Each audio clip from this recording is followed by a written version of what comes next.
The clock on the wall ticked with maddening precision, each second echoing louder in the stillness of the living room. I sat in the half-light, the glow from a single lamp stretching shadows across the walls. 2 in the morning. She should have been home hours ago. 10 years of marriage, I reminded myself. 10 years of laughter, sacrifices, and promises that once felt unbreakable. I had built my life around her, not as an anchor that dragged me down, but as the foundation on which every decision was made. We bought this house together, painted these walls together, filled these rooms with memories. Yet tonight, all of that felt like a fragile facade, ready to collapse under the weight of a truth I could no longer ignore. She hadn't always been distant. I still remember how her eyes used to light up when I walked through the door, the way her laughter filled a room like music. But lately, her smile felt rehearsed, her touch fleeting, as if affection had become a duty instead of a desire.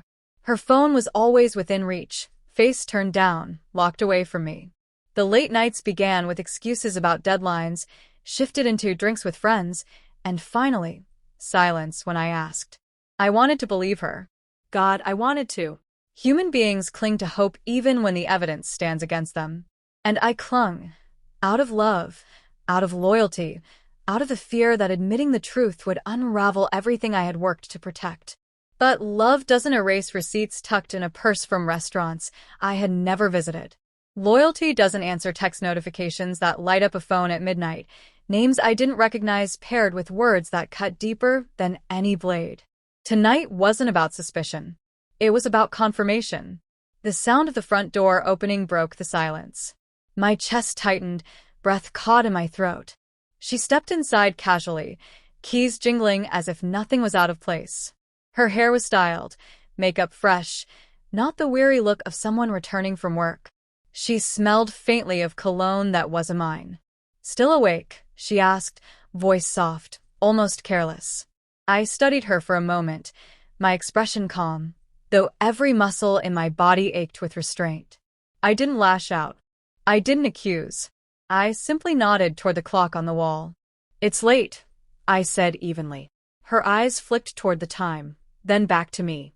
For a second, I thought I saw a flicker of unease, quickly masked by indifference. She moved toward the hallway, avoiding my gaze. But I didn't rise from my seat. I simply waited, letting the silence hang heavier than any words could. The storm was coming, and we both knew it. She paused in the hallway, her hand brushing the edge of the wall as if she needed its support. I'm tired, she muttered, not looking back. I leaned forward in my chair, my voice steady, but sharp enough to cut through her feigned weariness. Where were you? The question froze her in place. For a heartbeat, the room seemed to shrink around us. She turned slowly, a practiced smile tugging at her lips.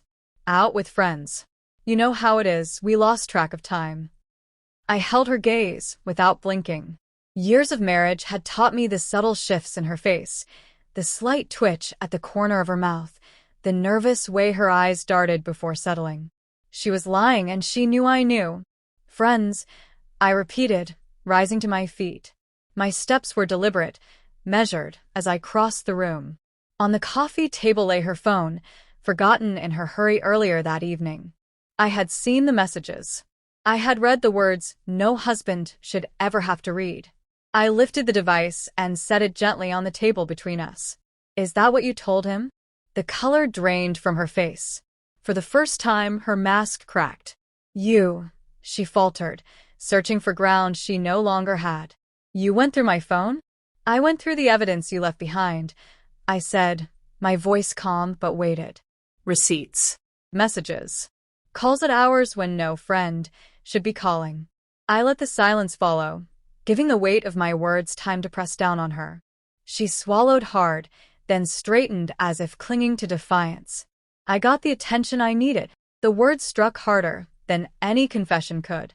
Not an apology, not regret, just a cold justification, a shift of blame meant to wound. I felt something inside me fracture, the last thread of denial snapping clean. I wanted to scream, to rage, to demand how she could throw away a decade for fleeting validation. But instead, I drew in a breath and steadied myself. Attention, I repeated, tasting the bitterness of the word.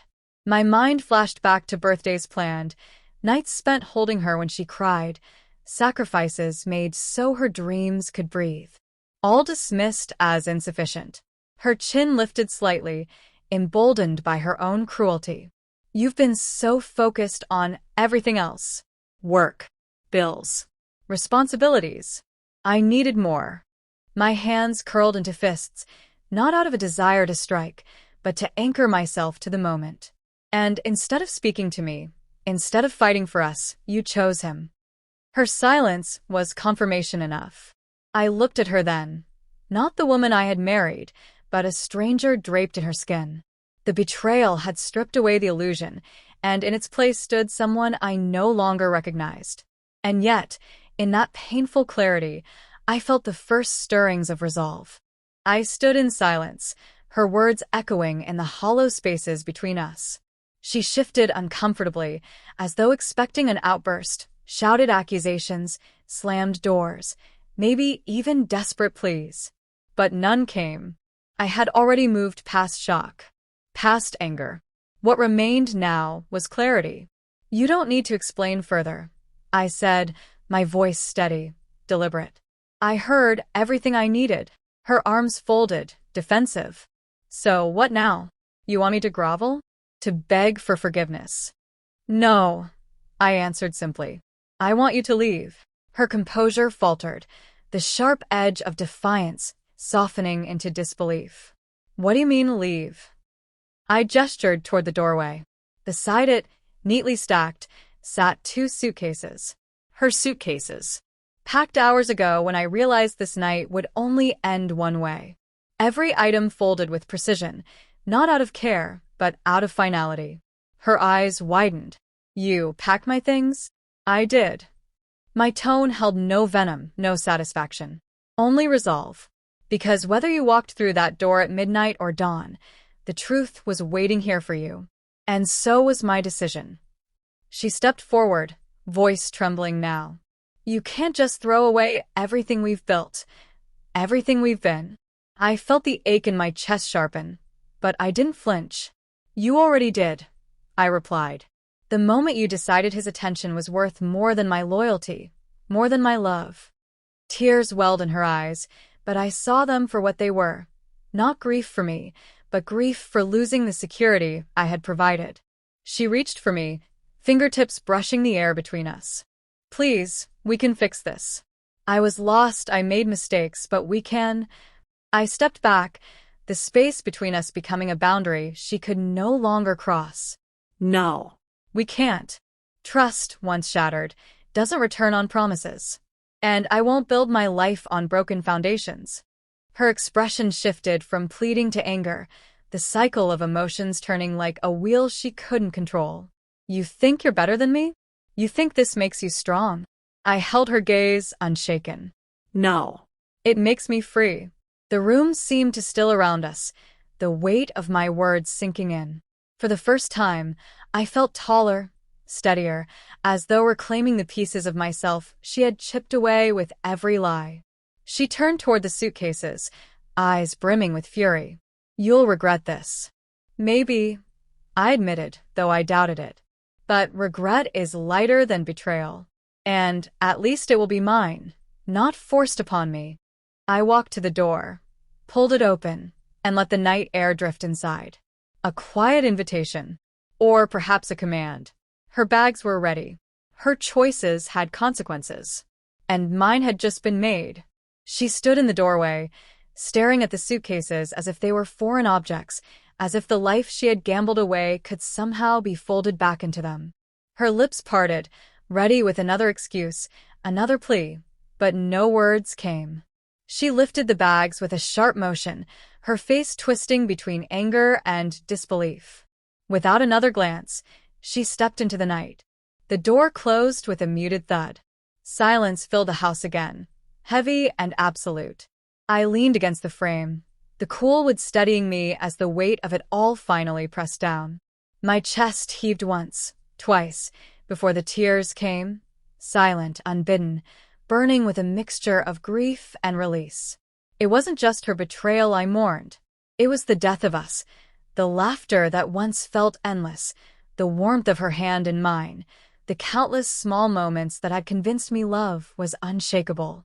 All gone, dismantled piece by piece, until only the hollow echo of memory remained. I sank onto the couch, head in my hands, and let the ache wash over me. For minutes, maybe hours, I sat there with nothing but the sound of my own breathing. Pain is a stubborn guest.